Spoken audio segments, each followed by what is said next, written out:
as we begin, there's a brief announcement about handout it is in front of you. And this is actually something quite special. Patrick has had a lot to do with reproducing this. Eric, you want to say something about the history of this and why it's special? This comes from the 1947 Diogenes lantern. And if you know the background to it, it's particularly interesting. It's created by Don Warren. Oh my. And Ted apparently had a role in it as well. It shows all sorts of things in the PUC area, some of which are a mystery even to this day. I mean, what is this? One Dead Man's Cave, or well, look at it closely, see what you can find. This makes a great placemat if you put it in glasses. Anyway, And it's very nicely reproduced, thanks to Patrick and Property Center. And I think Patrick has one frame, but it's suitable for that. Anyway, I think it's probably time for us to begin. I think President Trecartin is here, and we couldn't start without him. So, and he's not going to say anything about the John Muir Trail, all 250 miles of it. But, he could. So Dead Man's Cave. Virginia took me to see it a couple weeks ago. oh really? Okay. And it was in a different, I had looked at this map and it's in a different place than I was imagining it in my mind.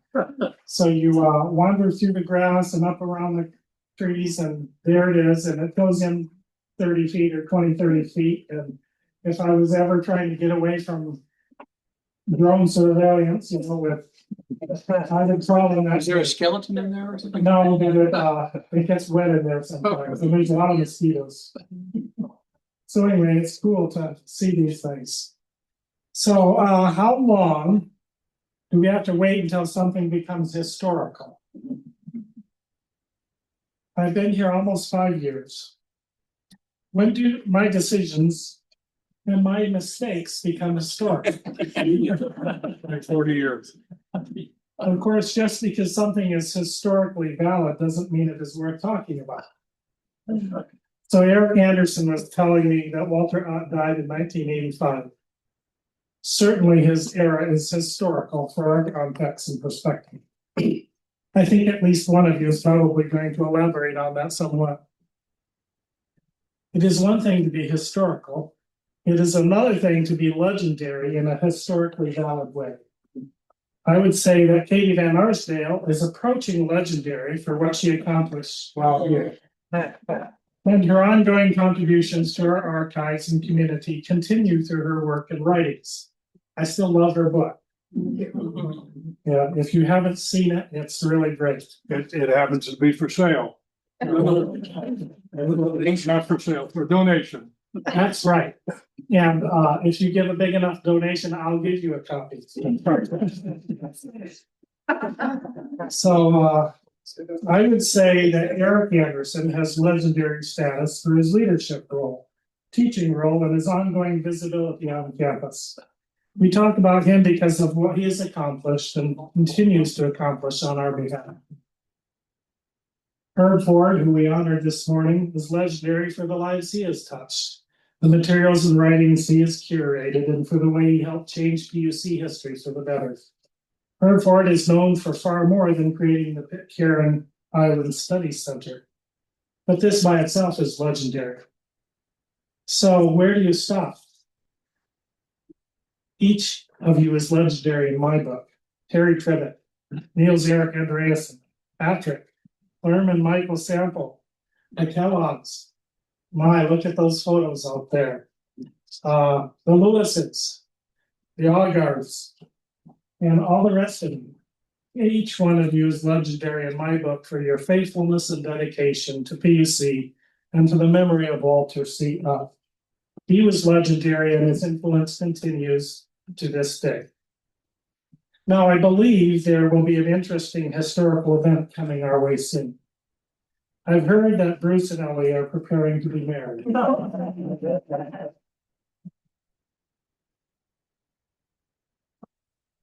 There are two legendary contributors to our campus, each in their own way.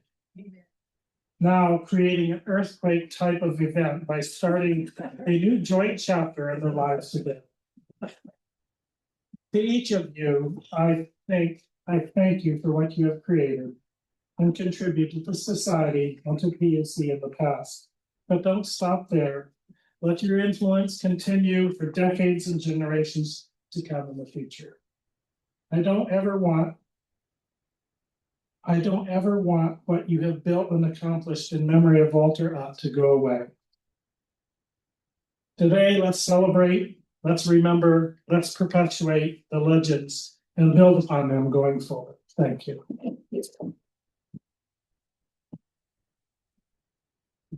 So well said, Red. Thank you very much. This is, by the way, this is a historic moment. This is the 40th time, hey Jim, this is the 40th time we've met at homecoming to remember Dr. Utt. Actually, it should be the 41st time, because in 2020 we had COVID and we did not have homecoming that year. So Dr. Utt died on August 9th, 1985, and so this would be the 41st time. The next year, at homecoming of '86, we met in Irwin 204. Dr. Louis Normington, Dr. Utt's probably closest friend, led our discussion, and we've met regularly since then. Now, I think there's so much that could be said about Dr. Utt, who was a frail genius, but he was a genius, and he knew everything. We knew he knew everything, and some of us, many of us, became his friends. Let me just say a word or two about this, about his sense of humor. His sense of humor was legendary, and it permeated everything he did, every conversation, every letter, every lecture. And, it's one thing about Dr. Utt, he could have been embittered what life had given him, hemophilia, deformed joints, multiple joint bleeds, but he was not. He never felt life had been unfair to him. He was grateful for what he'd been given, raised by gifted parents, to have traveled extensively in his research interests. And this is one description of him. Quote, the simple act of standing was a feat of balance and tenacity. Remember that. I think we all remember that. A feat of balance and tenacity. His head was lifted expectantly, often continuing a conversation as he painfully elevated himself. Instead of grimacing, instead of complaining, he just smiled. He smiled at life, he smiled at others, he smiled at himself. All of us smiled with him and wanted to be in the presence of Walter C. Utt. Well, I've asked Vic Aagaard to share with us a little devotional. Vic shared this with me over a year ago, and it's such a powerful 3-minute sermon. I think it's about the most touching sermon I've ever heard, and I think it's worth hearing. If you possibly have heard it again, why it wouldn't hurt you at all. So Vic, would you say anything about that? Vic is one of our board members, of course. So I didn't mention that, but please go ahead, Vic. The other thing you didn't mention is it's not my sermon; it's the sermon of a pastor named Alistair Beggs. Yes. Well, let me just start with my story. All right. A little over 50 years ago, it was in the fall of 1974. There was a controversy here on campus. People were talking about righteousness by faith. I think many of you may remember that. And I got interested in that, and I was reading everything I could get my hands on and going to meetings and listening to talks. And, I had Luther and oh, good grief, Francis Schaeffer, all the big names of the time, books piled up in my room and so forth. And one day it just clicked for me. And I was raised Adventist, and like fourth generation. I was raised in a very evangelical Adventist family. Wasn't a legalistic environment at all, but I had absorbed a lot of that in my schooling. A lot of the uncertainty, a lot of the, standing without a mediator stuff. And so I really didn't have the picture right. How many of you have been in the South, all right? Down in the South, they're big on knowing the day you were saved. right? And they'll ask you, when were you saved? And so forth. And I used to, when I was down there visiting my family, somebody would ask me that question. I would say it was in my sophomore year at PUC in the fall. You know, it's the day I kind of traced when I really first grasped the Christian message and realized that I wasn't going to be saved by anything that I could do. And I wasn't going to be saved by anything that I could know. I was going to be saved by Jesus Christ. And that's what this little sermon clip is about. This, by the way, is 3 minutes from a 46-minute sermon, and I recommend you watch the whole thing. But our pastor in Carmichael, who is now retiring for the 6th time, he played this to the whole church. I was up in Chico taking care of Earl a year ago at that time in March. And so I didn't see it, but I started getting excited emails from my class members because when Righteousness by Faith clicked in for me for the first time, I called my dad immediately, explained it to him. And he was happy for me, but he was also a little chagrined because he thought that that's what he'd been teaching me ever since I was a child. But nevertheless, I have been teaching my class Righteousness by Faith and the Christian assurance, you know, and I just hammer on it. And so I was getting a whole bunch of my class members sending me emails saying, you've got to see this video clip. And I watched it, and then I sent it out to my whole email list. And I've got about 100 people who have been in my class in the past. They're all over the place, you know, Dick Dirksen, you know, the Larry and Arlene Downing, you know, people like that, all over the place. And one of them was Bruce. He's never been in my class, but he got wind of this and asked to be part of it. And then it just made a sensation, and so we showed it. This second time I've done this, we're going to show it to you now. It's a great little sermon clip. Take it to heart. We are all the thief on the cross. Yes. Without the preaching of the cross, without preaching the cross to ourselves all day and every day, we will very, very quickly revert to faith plus works as the ground of our salvation. So that, to go to the old Fort Lauderdale question, if you were to die tonight and you were getting entry into heaven, what would you say? If you answer that, and if I answer it in the first person, we've immediately gone wrong. Because I believed, because I have faith, because I am this, because I am continuing.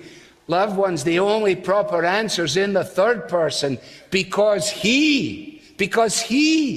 Think about the thief on the cross.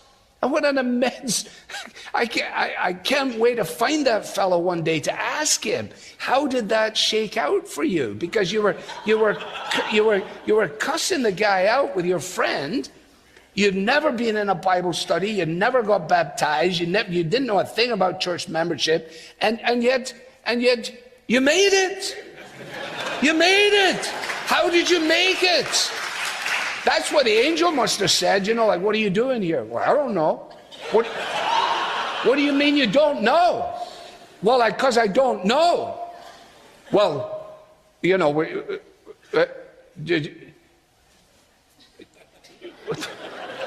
excuse me, let me get my supervisor. They go get the supervisor ranger. So, just a few questions for you. First of all, are you clear on the doctrine of justification by faith? The guy said, I never heard of it in my life. And what about, let's just go to the doctrine of Scripture immediately. This guy's just staring. And eventually, in frustration, he says, on what basis are you here? And he said, the man on the middle cross said, I can come. Now, that is the only answer. That is the only answer.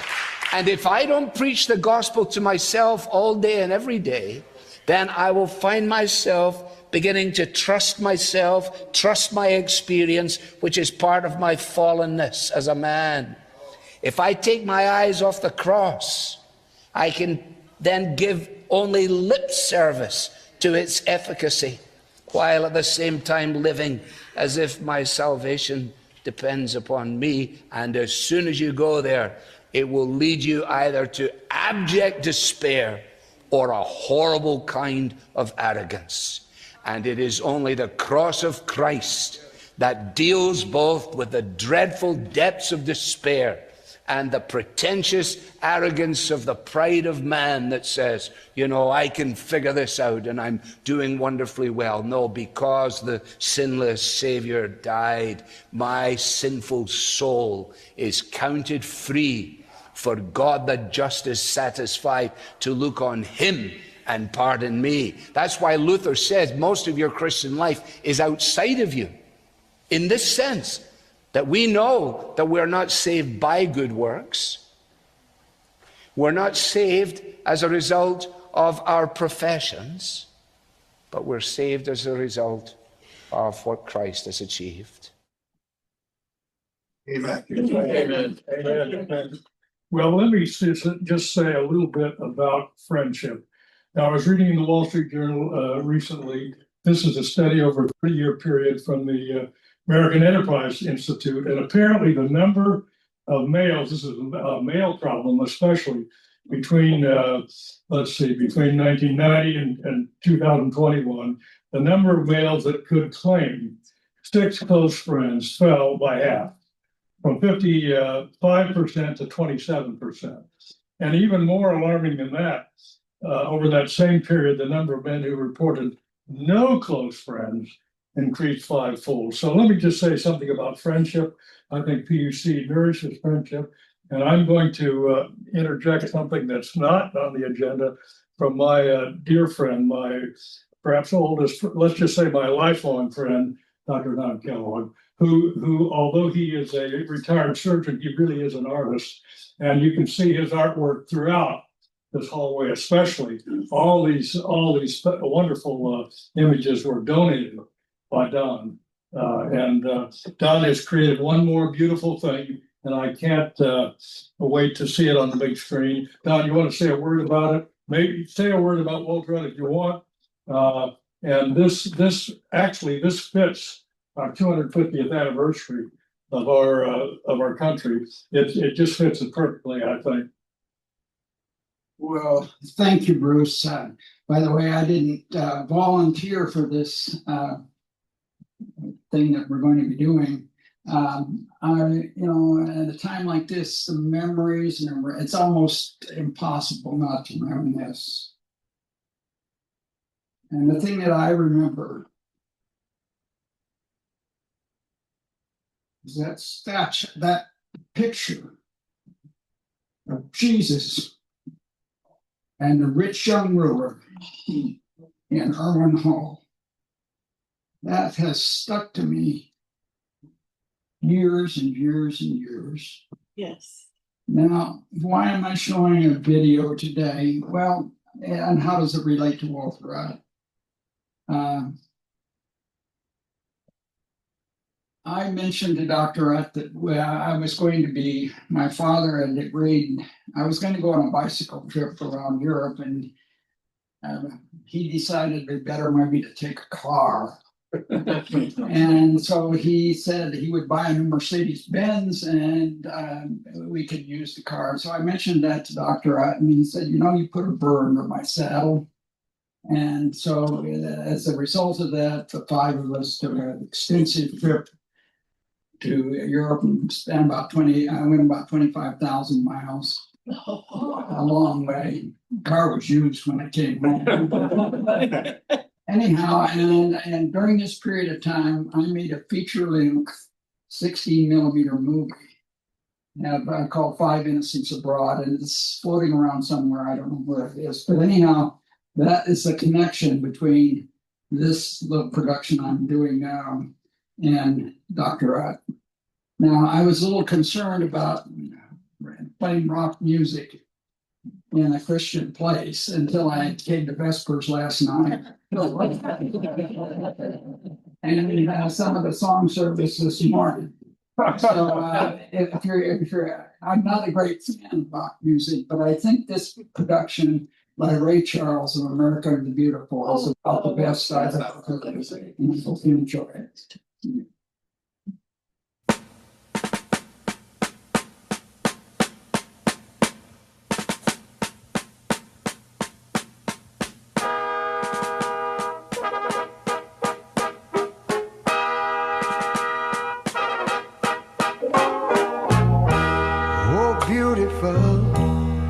For heroes proved in liberating strife,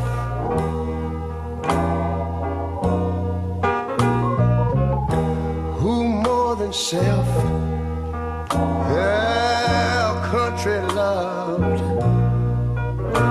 and mercy more than life.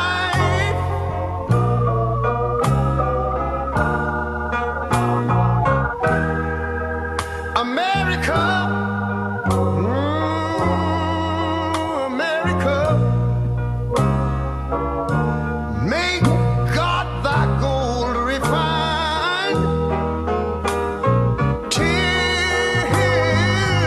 all success be nobleness, and ever again divine.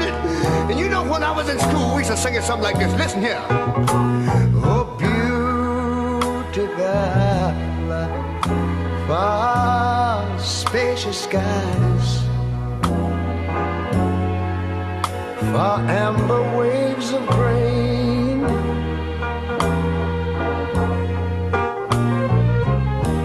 far purple mountain majesties, over the fruited plain.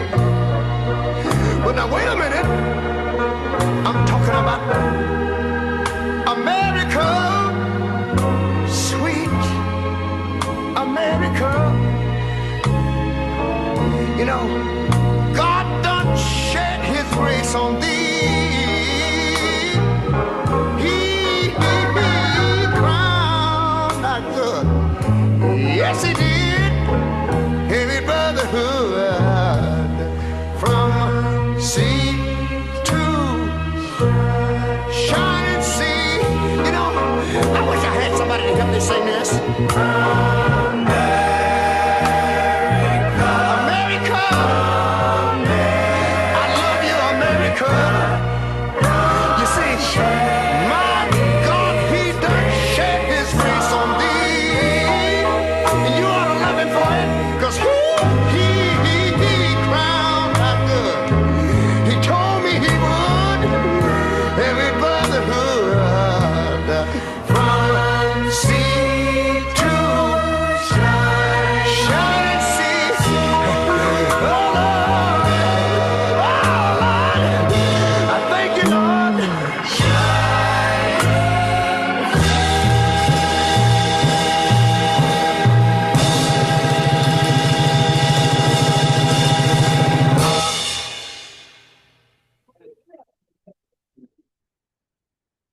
Don, how many of those are Yosemite? Many of those are Yosemite images, right? Yes, Yes, okay.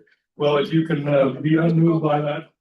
seasons. He started out in the. I'm sorry? It's 4 seasons. We start out in the springtime. Okay, all right. Well, I think that's just, to me, that's just spectacular. Well, now we're going to call on some individuals to share recollections of Dr. Utt, and there may be others of you that would like to contribute. First of all, I'm going to call on Jana Ford Aagaard, who happens to be a president in the 50-year class. She's a healthcare attorney. She has a master's degree from UC Irvine. And what else? That's enough. That's all there is. And a BS from PUC. Yeah, or BA. Thank you, Jana. Jana also helped to get her here, which is a great thing too, so. Well, I'm honored to be here today, especially since I was not a history major, and thus I think I have kind of an outsider's view of Dr. Utt. I had the great good fortune of taking 2 classes from Dr. Utt and encountering him in other contexts while I was here at PUC. But I want to start by mentioning one of my greatest mistakes as a student here at PUC. It happened like this. My dad had known Dr. Utt ever since Dad had been his student here at PUC, and Dr. Utt was a brand new young professor. When Dad drove me up here from our home in Southern California, he tried to smooth the way for his daughter and to make sure I could contribute financially to my schooling by asking his friend, Dr. Utt, if there might not be a job in the history department. In spite of the fact that I was not a history major, Dr. Utt graciously offered me a job. And after carefully thinking things over, I turned down his offer. In my defense, I was an English major, and most importantly, I also had a job offer from the English department. So I took the job in my major field, but it was very quickly borne in upon me that I had really made a goof. I later went on to work for Dr. Kent Seltman, English professor, and Dr. Don Warren as their readers, and loved them and learned huge amounts from them. But by the time I graduated, I knew that my decision to not take that initial job in the history department my freshman year meant that I had given up my chance for almost daily contact with the most engaging mind at PUC at that time. I remember all the usual things that people mention in regard to Dr. Utt. He was indeed very witty, sometimes mordantly so. His tests were cleverly constructed, and they were actually fun to take if you knew the material really well, and you had absorbed Dr. Utt's wonderful ability to synthesize and give shape to the varied facts of the historical events or periods. Dr. Utt's participation in extracurricular life enriched the campus and obviously those students who took advantage of his varied interests. It was in a Friday night worship group led by Dr. Utt and a young Dr. Anderson, and meeting at least some of the time in Dr. Utt's home that I, along with the group, was introduced to the writings of G.K. Chesterton, Malcolm Muggeridge, Peter Berger, and C.S. Lewis. And Eric just brought up from downstairs this Dr. Utt's copy of one of the books that we read in that 1976 worship group. And Dr. Utt was illuminating in everything that he said. Dr. Utt's kindness and vocal support and encouragement of students was evident in other ways. Obviously, his offer of a job to me was a great kindness. In addition, I remember a particular incident in the upper division history class that I took as a senior. A class member had scored particularly high that year in the URE, the undergraduate record exam, and Dr. Utt warmly congratulated that student in class. When I worked on the campus chronicle, I know that Dr. Utt wrote a number of encouraging notes to the editor, Randy Neal, the year that I worked there. From this non-major's view, Dr. Utt was the epitome of what a Christian college professor should be. Everything that he was spiced up, however, by his trenchant observations on the passing PUC and American scene, and always with a twinkle in his eye. Thank you.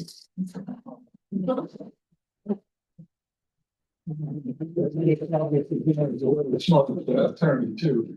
The next person that I've called on is Dr. John Anderson, who is a representative of the third-year class, a PUC history major. There's a nice little description of his career in the brochure, but there's one thing that's not in there that really should be in there, and that is John's basketball career and the time he scored 5 points in the last 3 seconds of a game against Paradise. Now, I'm sure you want to see that. Wouldn't you want to see that? Would you want to see that, John?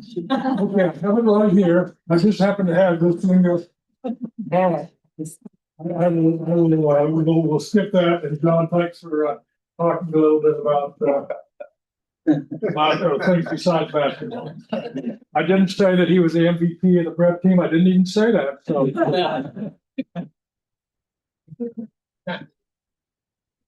Okay, I'm sorry you had to be subjected to that. Because I know that nobody cares. So yeah, I did graduate with a history degree in 1996, and the professors that I had, I'm just going to name them off. So I had John Christian, you see his name on the wall there. I had Morny Blame, I had Keith Francis, and I had Eric Anderson, or as I like to call him, Uncle Eric. And in fact, apparently he told me recently that some of my classmates approached him and asked if they could also call him Uncle Eric. He did not appreciate that too much.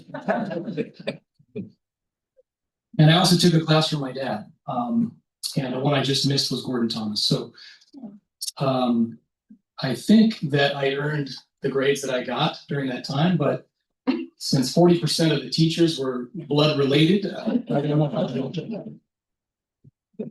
As you can see, my dad still thinks I can do no wrong. So I went on to be a mechanic, an orthopedic surgeon, but my history degree taught me how to, well, this little speech notwithstanding, but taught me how to speak and to write, to express ideas. And I wouldn't trade that for anything, even though I missed out on some science classes during that time. But as far as Walter Utt goes, I only knew him as a child, a pretty young child actually, and my recollections are pretty dim, but about the only thing I can remember is that this was a man with a handicap. Now, isn't that terrible? Sometimes kids, that's all they see, but now I understand the disease he had, the challenges, the difficulties he faced, and but I didn't understand the courage he was showing at the time. So my experience with him is largely indirect through all of you, through these teachers that I had. I don't even remember talking to him at all, but I know that I would have loved it from the stories I've heard about his sense of humor, his quick and incisive wit. I think he would have been, it just would have been fascinating to be able to talk with him. And he probably tried to talk to me, but I had other priorities at that age, I guess. Anyway, I'm looking forward to an upcoming presentation about how knowing him posthumously. So maybe I can get to know him a little better that way. But I am so I'm fearful. I'm afraid for the legacy of Walter Utt, and that's to the extent that I understand it. Not just at this institution, but nationwide and as a society. And so I don't really know any other way. I just sort of tell it as I see it.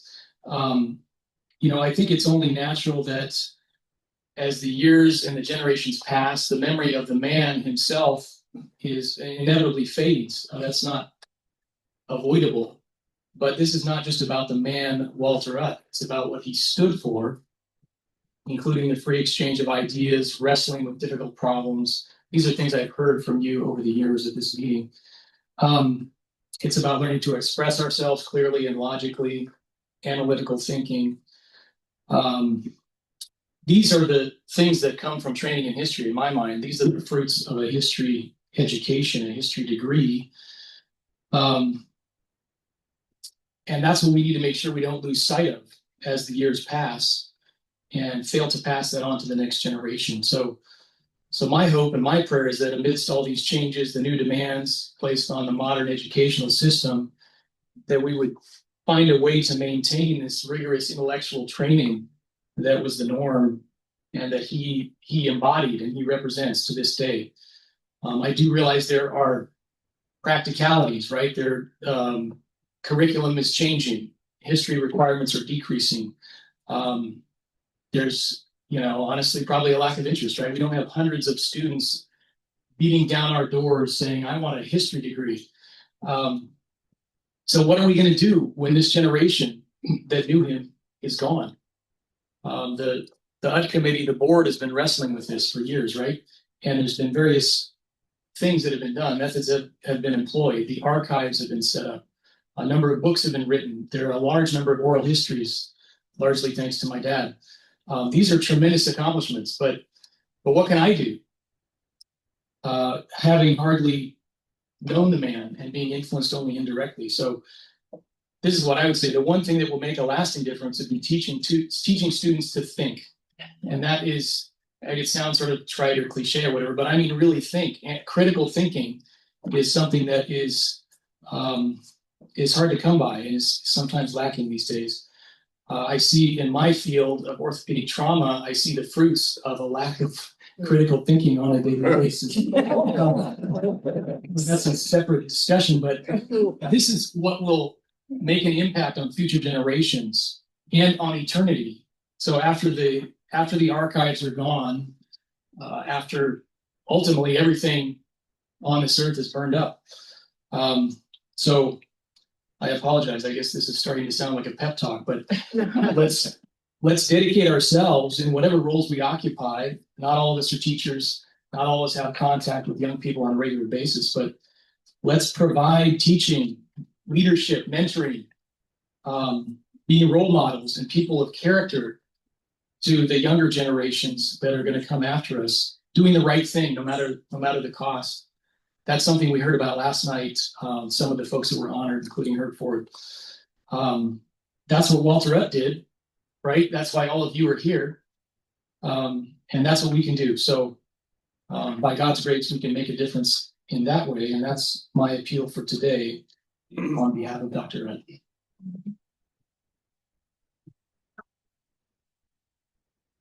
Thank you, John. The next person that we've asked to contribute is Dr. George Burton of the class of 56. So this is 70 years ago, and maybe partly because of that, we have had trouble connecting. So what I'm going to try to do, and we'll see if we can make this happen, is I'm calling Dr. Burton now. He's a leader in pulmonary medicine. He's one of the founders of the discipline of pulmonary medicine. And if I can get him on the speakerphone, he's going to make some comments about Dr. Utt. Now, George was not a history major, but he took a number of courses from Dr. Utt. I think he was a speech major. Hello, George. This is Bruce. Are you hearing me okay? Okay, would you like to say something about your experience as a student of Walter Utt? And I'm going to use my phone and the mic, and I'd like everyone to hear what you might say, George. I've said a little bit about your career and leading the field of pulmonary medicine, but why don't you go ahead and talk a little bit about Walter Utt, if you would, George. Thank you. And this is from Kettering, Ohio, right? Okay, well, let's see. This is an august group. With my brother Eric. Who else is here? Jana Aagaard, Vic Aagaard, President Trecartin. This is Niels Erik Andreasen. This is a heavyweight crowd, but they're all anxious to hear what you might say. Okay. You just put the granddad. Graduated up there in 56. So that's years ago. I have nothing but fond memories of PUC and the youth of living up that way all these years. And nothing but happy days there and memories of Walter. Let me tell you a little bit about myself. I was around the Academy.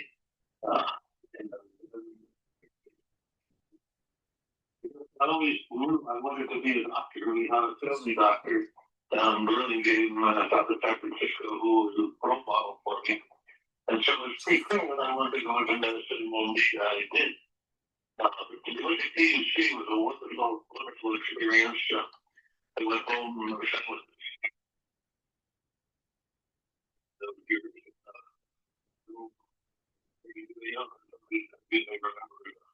with piano player. He lived down near us. We left that remote because we were both involved in musical organizations down there. I was one of the editors of that, and these lantern and had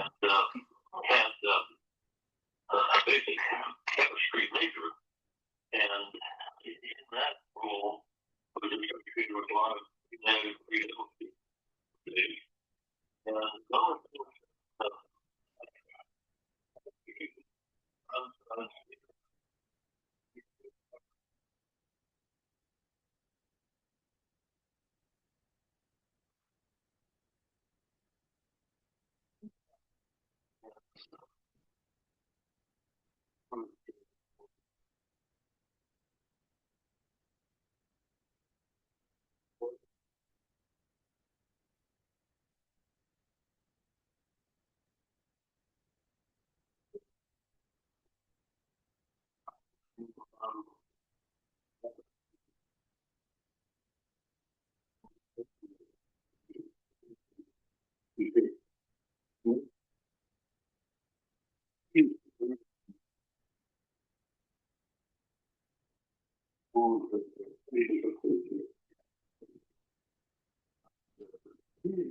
people that are together a lot really talk about figure out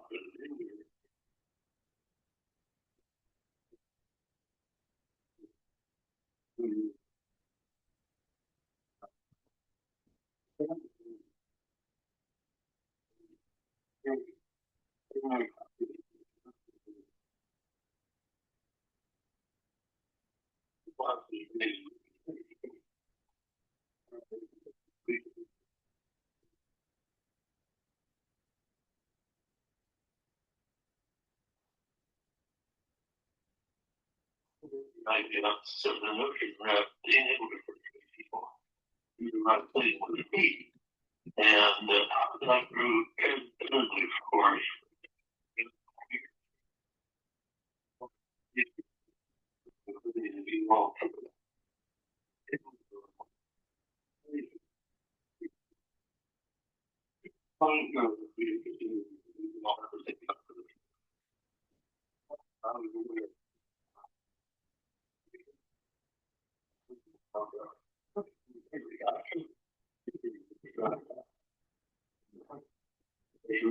Year.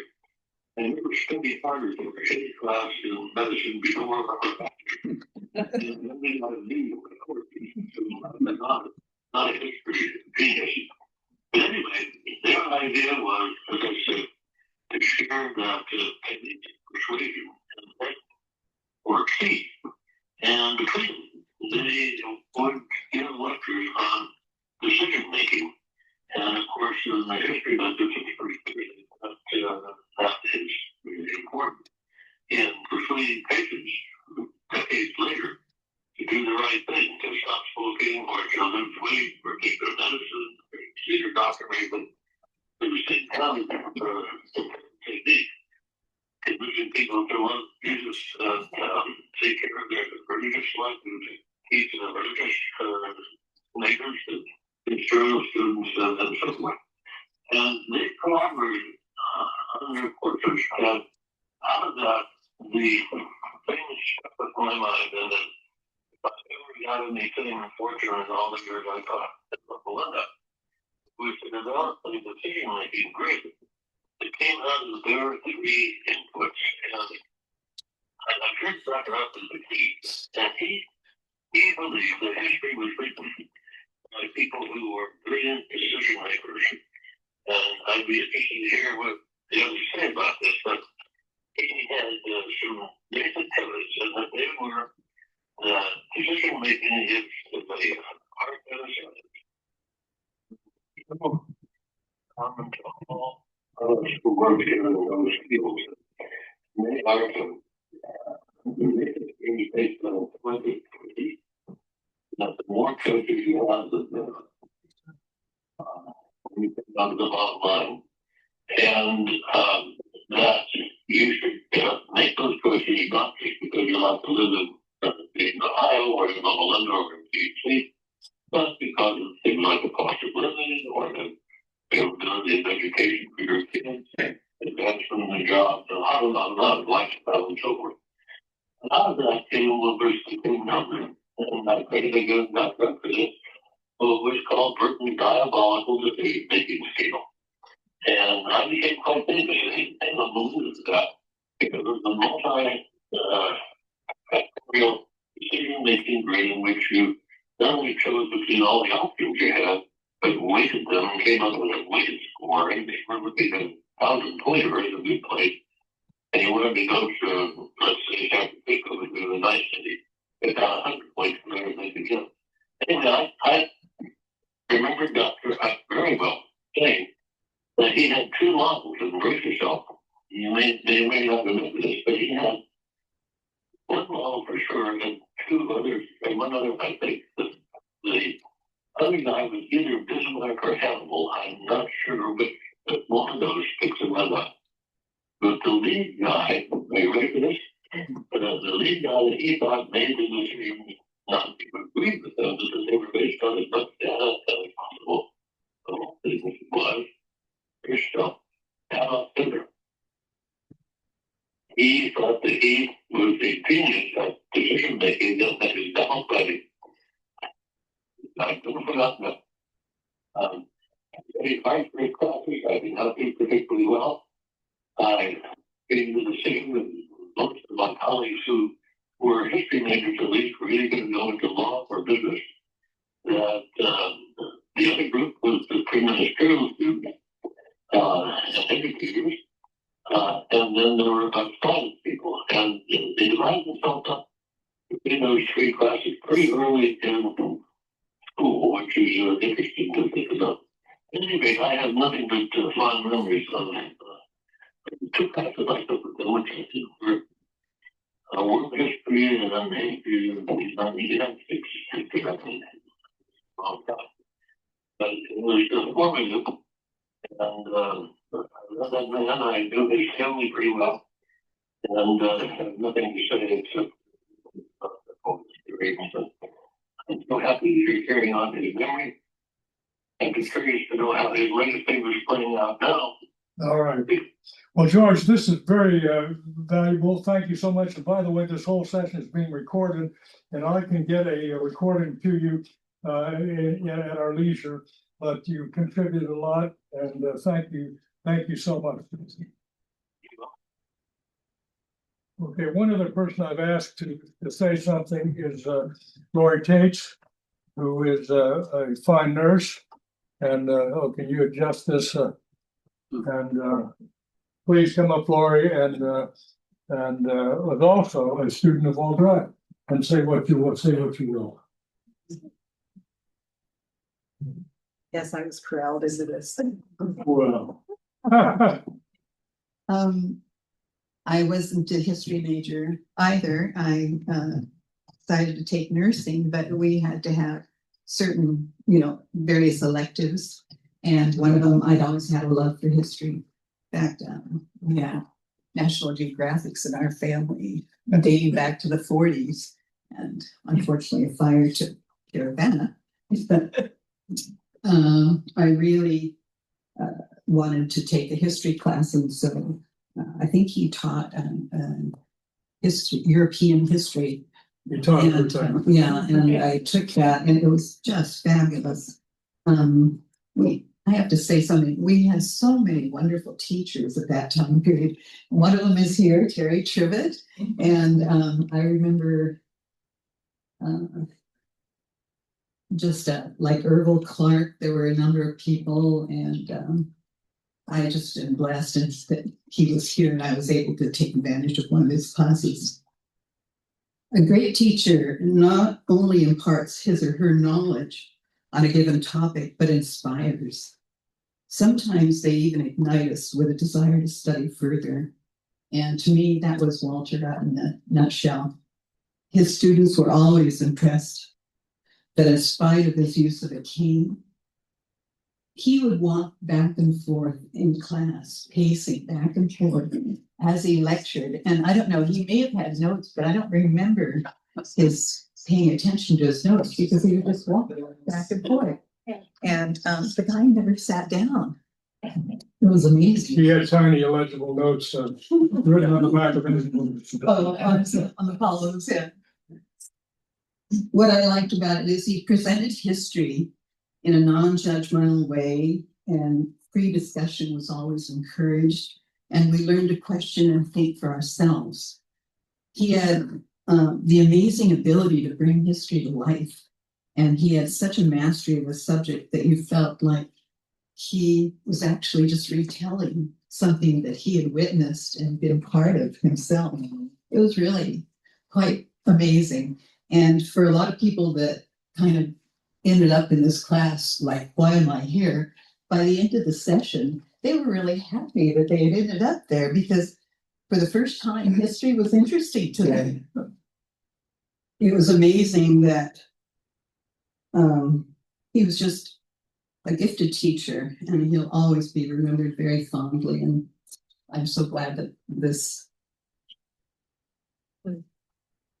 facility is, I didn't realize that. Well, Dr. Utt was always interested in the people, the personalities involved. That's part of the interest I think you sensed. Exactly. Thank you so much. Thank you, Laurie. I think what we'll do, we have a couple of formal presentations that are very important. I think we'll go ahead with those, and then maybe at the end there may be others that would want to make some comments. Katie Van Arsdale is here and has been here all week and has done some great things. Katie's going to talk about learning to get acquainted with Dr. Utt posthumously. And Katie, thanks for joining us. Katie did great things when she was here, and she's doing great things at Andrews, in charge of the whole digital library. Isn't that right? Yes, thank you. So I'm glad to be back here. I went to Andrews, where I'm now working at the Center for Adventist Research, working with the Adventist Digital Library and with the Center for Adventist Research, where I am now the Associate Director there, surrounded by Adventist history. But I started here surrounded by PUC history and Adventist history, and wrote a book about it. And yes, I did. And you can have one, by the way. Thank you. You contribute much. It's at least $20. Okay. And please note, all proceeds for that book always go to PUC. So I don't see any royalties. It was a book for this school. But when I was planning to come back here, why am I here?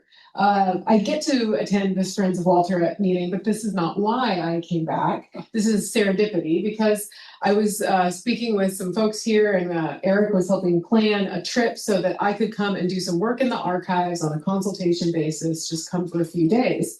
And we had a couple of really important projects we wanted to do, the most important being finishing the processing of Walter Utt's papers.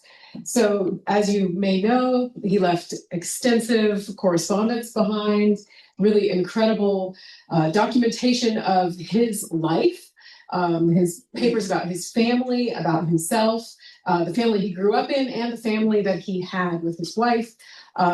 Just so much correspondence, very, very rich correspondence that reveals both Walter Utt as a person and the moment in American and world history, and especially Adventist history and college history through which he lived. And you also discover the people that he wrote to, because he kept the letters he received. So if you ever wrote to him, you are reflected there. It is also you in this historical record. So, and if you haven't contributed, please contribute to. Very, very good. But if you do that, then it won't be done anymore. We'll have to do some more work. So I say, we finished processing with an asterisk. Please bring more. It is not difficult to add to this wonderful collection.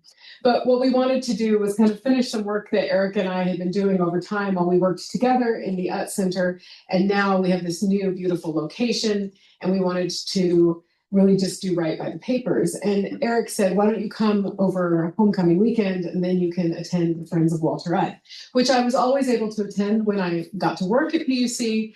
And he said, you are a friend of Dr. Utt, you should come.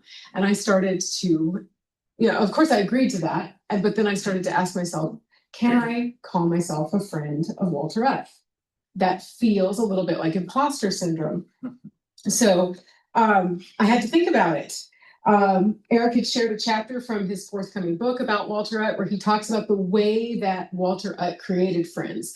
And he kind of points out a number of different ways. One would be through his classroom teaching and just that mentorship that he provided in that regard. Well, I never attended a class. I've never even heard Dr. Utt's voice. I've never seen a video. I don't know what he's like in the flesh in any way. I only know him on the page. Okay, so that's not the way. I wasn't a student. And then another way that he makes friends, Eric points out, it's through the correspondence. And I know this is true because I see that friendship when I'm working on the papers, but we never corresponded. I'm eavesdropping on the conversations that he had with others. And while I have found many relevant topics in those letters, and I've been very engaged by what he wrote about, I'm particularly always caught by the way that he's unflinching about politics. From the highest level to the lowest and the smallest, he is very, very clear and very witty about it. And that really resonates with me. But it's always the politics of the past, as Dr. Trecartin was talking about legends and legendary past. That's the history that I'm engaging with and finding amusing. But as a person who loves history, I love it. But he never wrote to me. We never spoke about the politics of the church or the college or the country that I'm living in today. I wish I knew what Dr. Utt would say to me, but we never wrote to each other. So that's not the friendship that we have. And another way that he was a friend was through being a colleague. And this is a friendship that Eric is able to talk about at length, working alongside Dr. Utt. There are people here who worked alongside Dr. Utt. That obviously is not my story either. Dr. Utt died before I was born. So, not by much, okay? Not by much. But he did. We completely missed each other on this earth. But I still have great affection for him. I have laughed out loud at things that he said. I think of him sometimes, though I never speculate what he would have said about a topic because I didn't know him in that way. So I tried to think, when Eric said to me that I am a friend of Walter Utt, I said, who is Walter Utt and who is he to me? And what sort of impact, if this is a friendship, it's a strange one, but I do think there's something real. What has this impact been? So when I think about the things that he is that I am not, he's a man of an earlier era, a scholar of history, not my field. I'm an American historian. He's a prolific correspondent, and I struggle with that. I love a text message. I could never sustain such a wonderful correspondence as he did. He's a classroom teacher, which I specifically chose not to be. I had dabbled in it, but it wasn't for me. But he was also some things that I am, and so I can see myself and see where we might have had common ground. He was part of a close-knit family, the family he was born into and the family that he created with his wife. Strong relationships, vibrant, full of humor and just long relationships that they stayed in touch. I resonate with that. He was a parent deeply concerned for and close with his children. The letters to his daughter Shirley are some of the most impactful ones that I've read.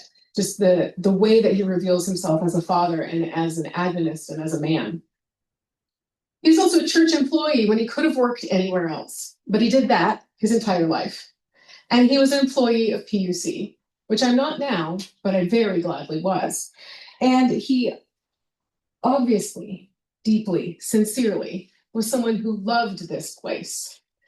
And I am someone who loves this place. So I realized that my greatest relationship with Walter Utt, actually, it's not through the papers and the correspondence. That gives me a sense of who he was as a person.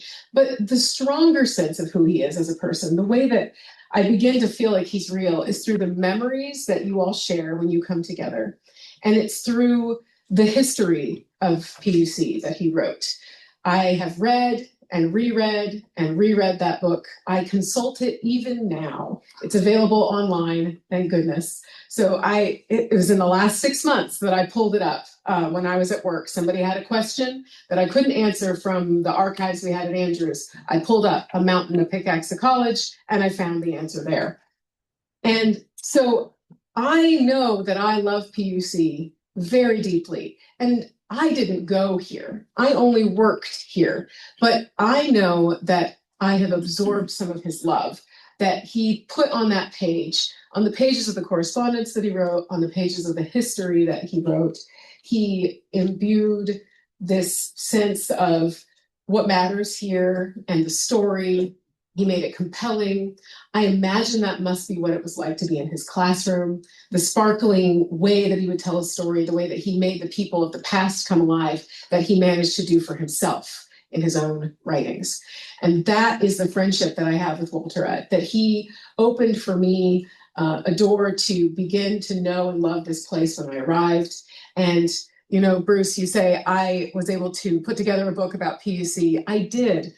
And I was reflecting on this the other day. I could never do a book like that anywhere else about any other topic, because I had been so immersed in the history of PUC that putting together photographs and telling the stories about them was so simple. It was shockingly simple, but it was because I had such knowledge that I had gained primarily through the work that Walter Utt had done, writing his history, gathering the sources that then I was able to consult, and that maybe in a way, though I never took a history class from him, he did impact my historiography. So I'll take it.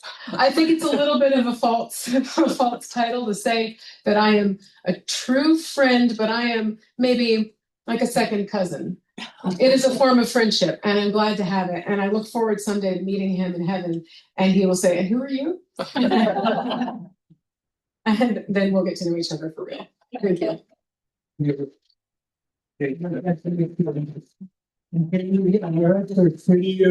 For my grandmother in our book. Yeah. That famous quote about being lonesome for this mountain. Well, Eric is going to talk. We talked a little bit about friendship. Eric's going to talk about Walter Utt's friends, and so many of us became his friends. We started out as students and admirers, and became his friends. So Eric, in fact, this is a chapter on Eric's book that's almost completed. Yes. It's not going to be a whole chapter, maybe a few pieces of it. This organization is a kind of a strange organization, isn't it? The Friends of Walter Utt springs to life once a year. It's different from the fundraising. It's different from everything else. Once a year, people get together and talk about Walter Utt, and they're not called the students of Walter Utt, or the admirers of Walter Utt, or the advocates of Walter Utt. The friends of Walter Utt. That's intriguing. It takes a certain initiative for the awestruck students of someone like Walter Utt to become friends. He had to take the initiative. He had to, in a way, step down, to give up authority, to condescend in the old-fashioned meaning of that word, in great generosity. He had to lift up his students, treating them over the years more and more like equals, and eventually, after a few years, inviting them to call him Walter. Walter created networks of friends by the simple tactic of writing letters. His correspondents were not scholars, or even in most cases, professional educators. Instead, he created something out of shared temperament, a common love of inquiry, a persisting commitment to truth, and he never put it in quotation marks. In short, he acted as if these young men and women had been really educated for life, not a particular vocation. The lawyers and doctors and preachers and hospital administrators to whom he wrote were his comrades in a shared understanding of what an educated person should be. Beneath their cheery gossip and political and religious debates was a commitment to what Walter had taught them about liberal arts, that is, learning suitable for a free citizen. After Walter's untimely death in 1985, one of his former students said that his file of Utt letters was among his most precious possessions, the kind of thing you grab when the house is on fire. It's hard to imagine a stronger endorsement of the brilliant teacher's pursuit of friendship with his one-time students. Anyone who relished his epistles and took the time to respond was likely to be drawn into a web of friendship. On occasion, the student or former student would receive postcards covered in small, difficult to decipher left-handed scrawl. Most likely he or she would get 2 or more single-spaced pages, imperfectly typed, full of candid comments about the school, world events, faith and doubt, and mutual friends.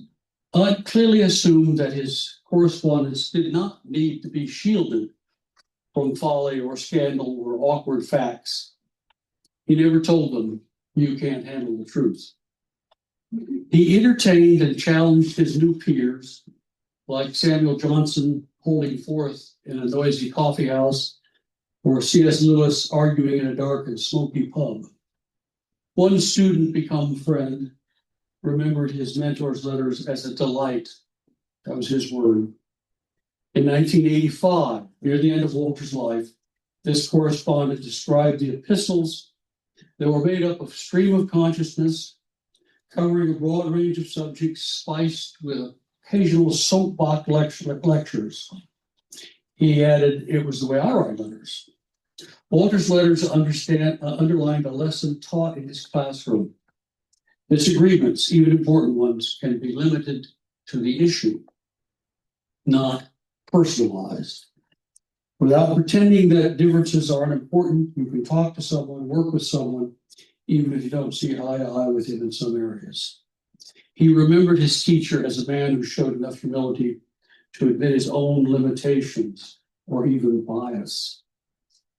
Now, what caused these students to save these letters, to treat them as precious relics or hints of a transforming relationship in their lives? I've been rereading them lately.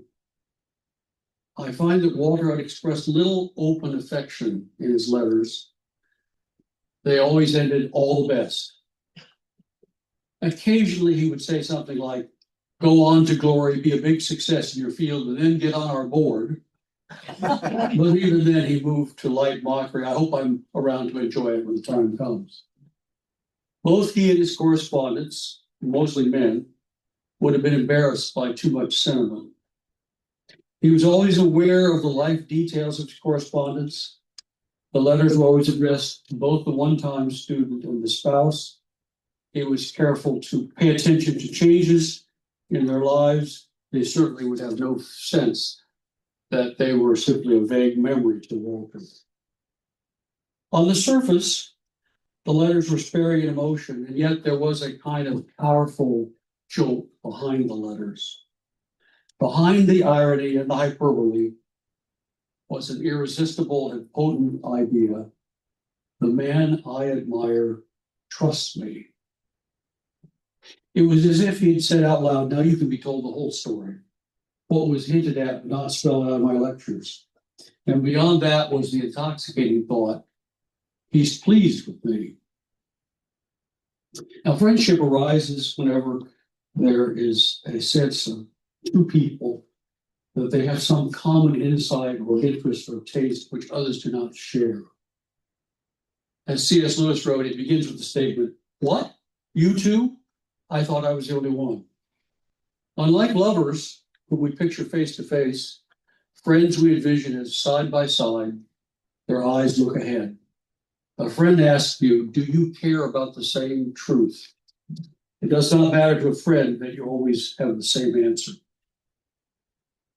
Walter shared his frustrations, admitted his doubts, expressed his anger. He talked about things that were off limits at class, such as his assessments of colleagues, his fears for the future of the college, his failure to complete the research that was closest to his heart. And in very few cases, he even talked about his hemophilia. The authorities, as Lewis noted in his writing on friendship, do not know what to make of friendship.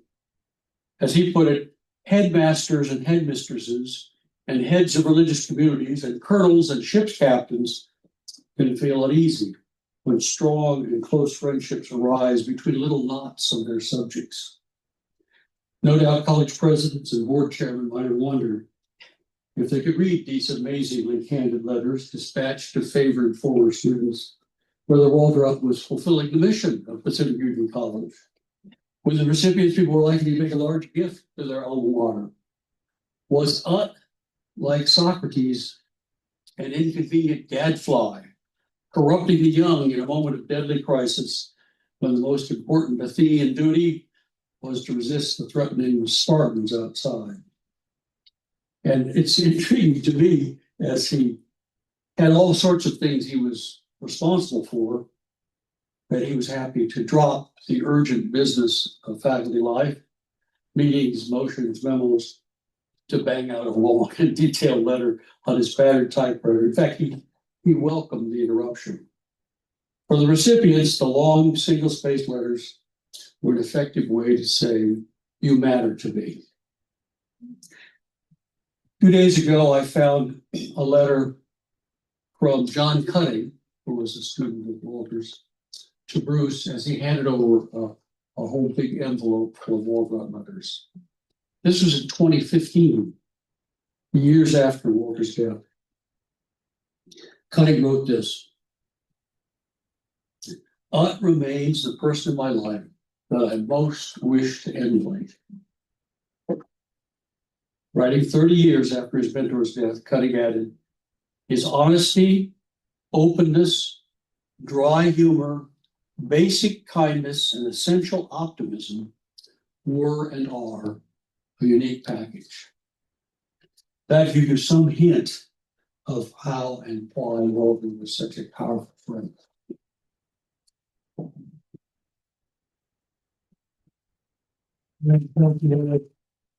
I remember my own motion was not wanting to ever disappoint Walter. I think he had some expectations and I did not want to disappoint him.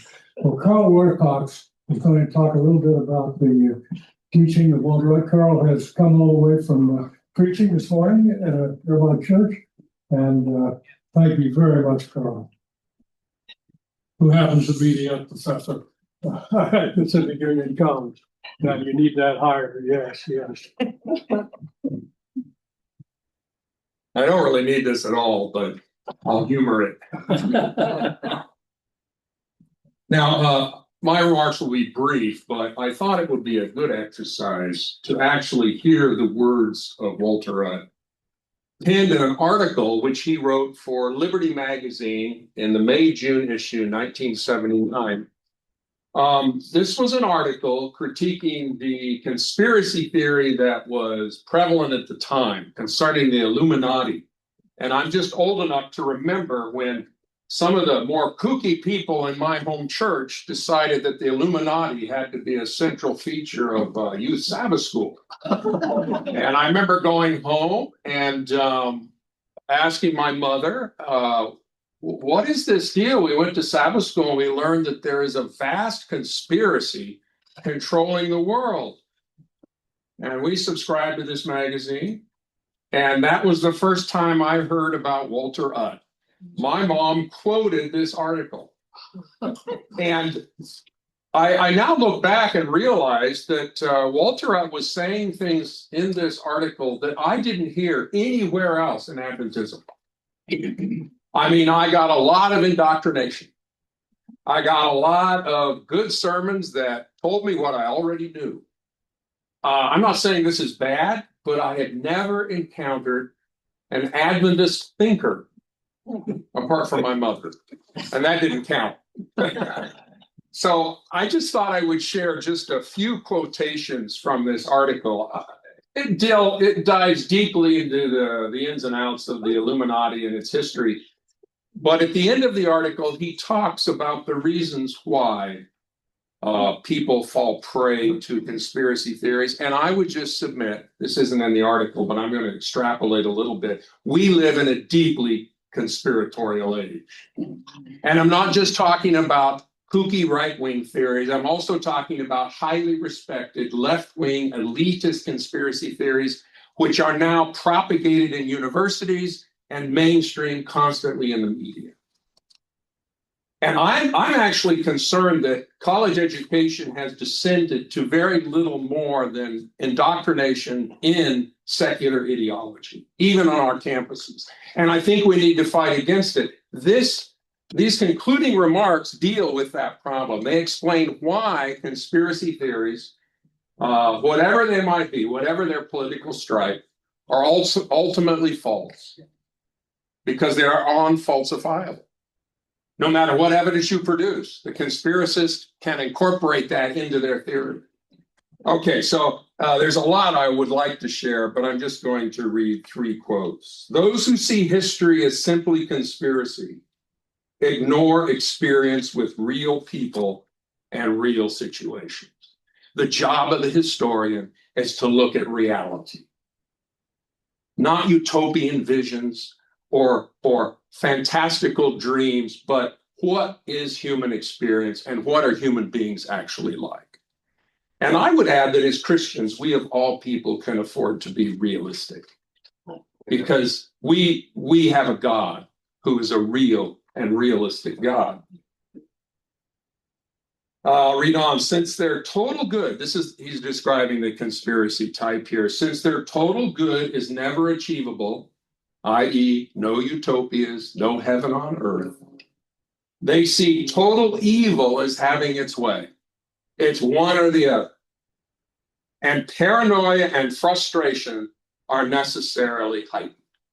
A conspiratorial age is a deeply frightened, paranoid age. Another place in this article, he says, conspiracy theorists enjoy scaring everybody spitless.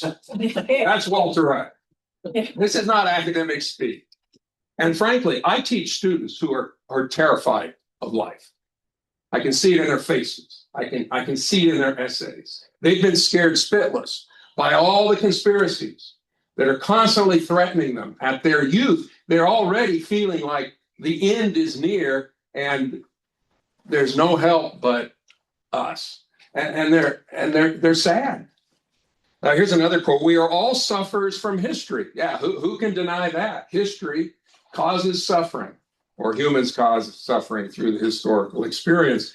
But the paranoid is a double sufferer. Now, this is a classic example of Utt's brain working, and I would add in league with the Holy Spirit.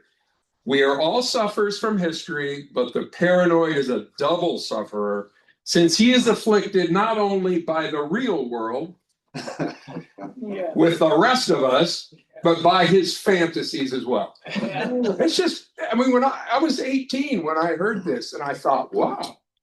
I should add that I have a mentor who was my academy math physics teacher.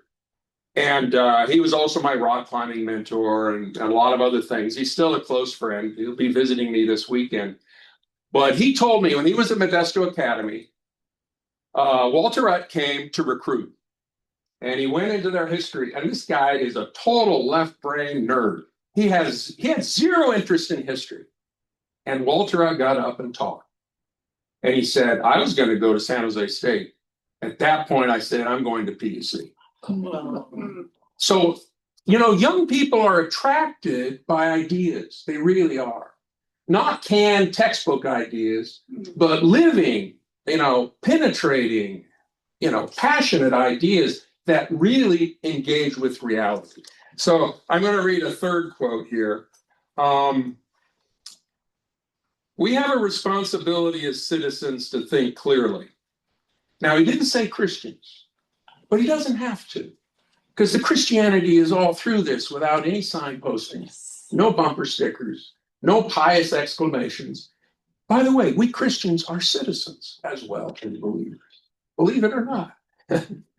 And he says we have a responsibility to think clearly, even in an age of increasing irrationality, with some understanding of human behavior that comes from history, with a care for the quality of information we accept.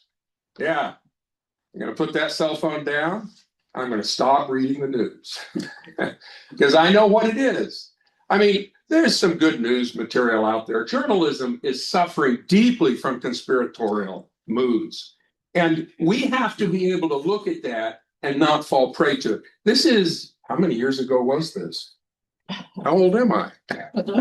This is 7. in 3 years, I'm 65, but in 3 years, I'll have my 50th reunion at Modesto Adventist Academy. So this was the year I graduated from Academy. We will not buy these far-fetched concepts, but we'll recognize them as recurrent expressions of pessimism, reflecting the fears and needs of insecure people in troubled times. Let me reintroduce you to the mind of Walter F. Amen.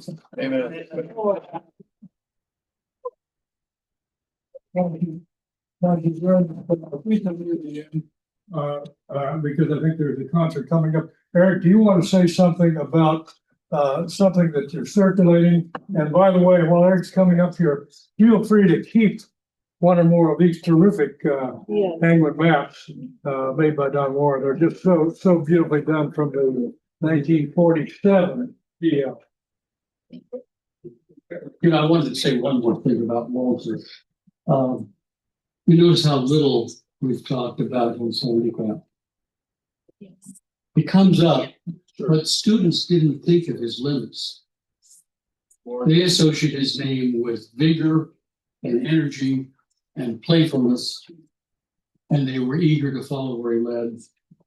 For them, Utt was a little bit like Tennyson's Ulysses, made weak by time and fate, but strong in will, to strive, to seek, to find, and not to yield. Well, the announcement I wanted to pass around is really just a question. We are working on organizing a tour with Star Mountain Travel called Walter Utt's France. And this would go from Versailles to the heartland of the Huguenot resistance in southern France.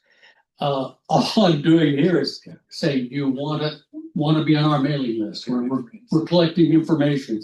We haven't gotten very far as the exact dates, but if you're interested, we'll pass this around.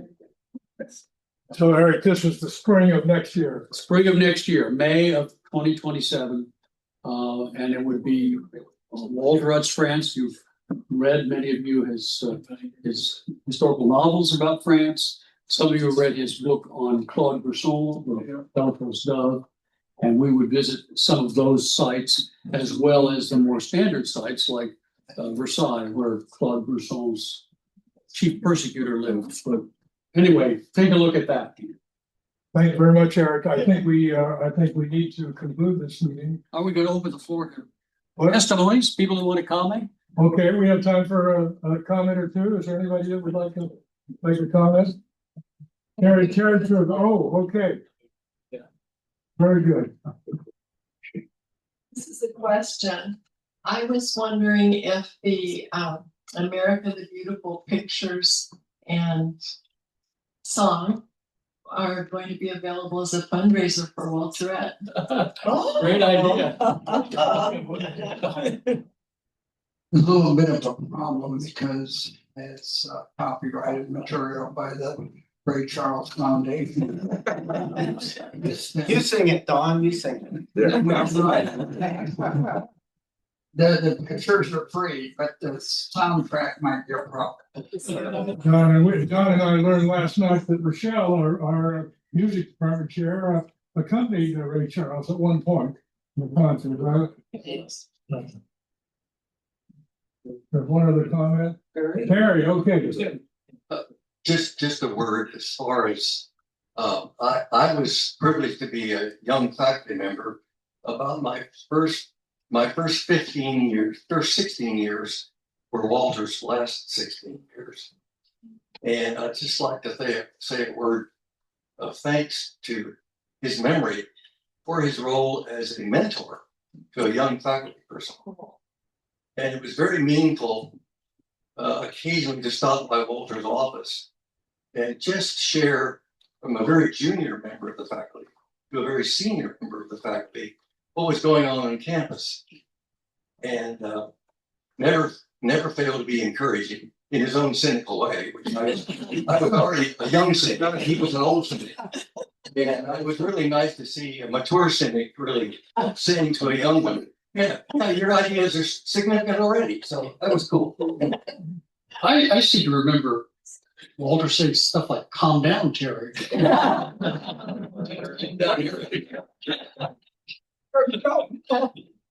Yes, Tim, go ahead. I'm Tim Kubrak. I crammed 4 years into 6 here at PUC from 79 to 85. And I didn't realize it, but the last year, 84, 85, I was finishing some education classes. I needed a history endorsement. I'm a PE teacher, but I needed enough for a history teacher, minor endorsement.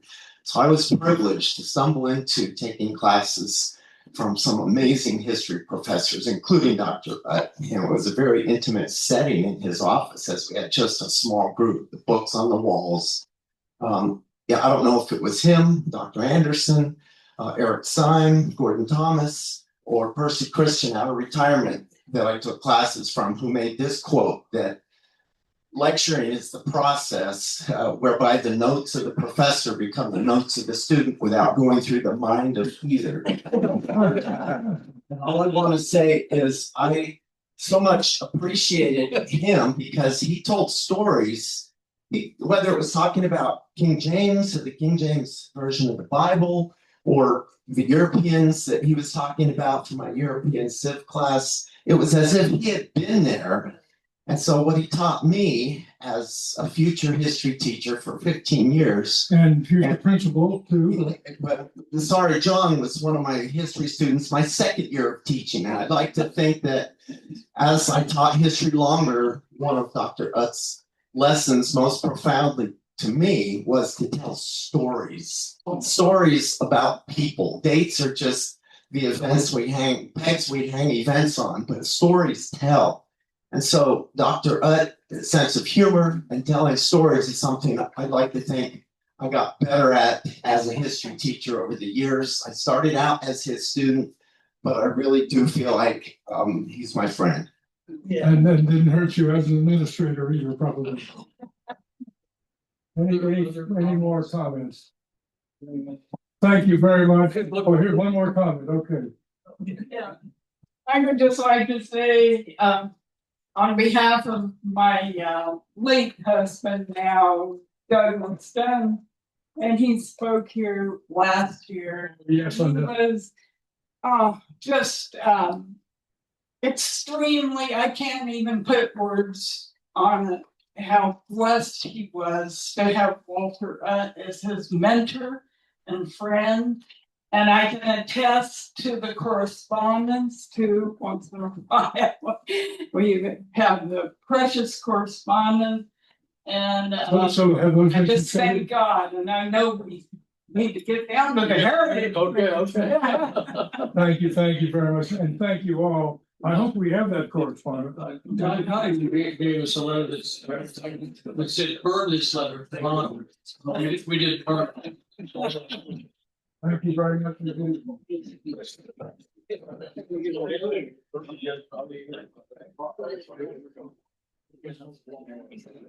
No,